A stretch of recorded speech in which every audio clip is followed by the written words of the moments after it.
पगली गे तू सुनर छही के तना गे पगली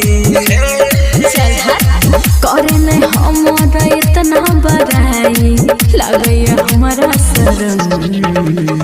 अच्छा पगला तू सुनर छही के तना रे पगला पगली गे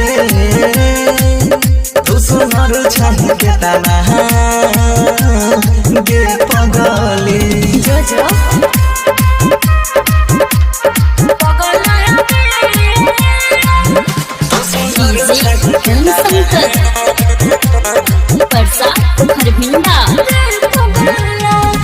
चांद जैसन चेहरा तोहर लागे छो बड़ा बेजोर गे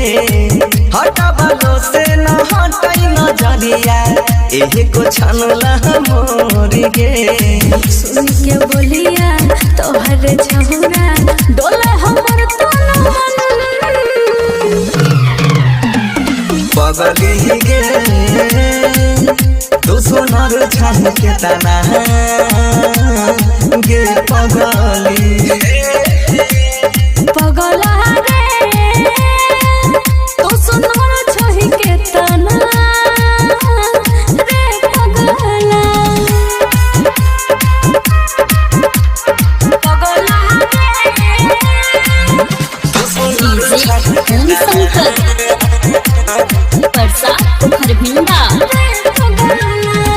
नजर मिलाई के मारै छी जेना मीठी मीठी मुस्कान गे कसम से कहै छियौ करे जा लल छी हमार जान गे कह छ सनिया सुने रे बनसी ई छतर मन का भरम पगला तू सुनर छही के तना रे पगली गे तू सुनर छही के तना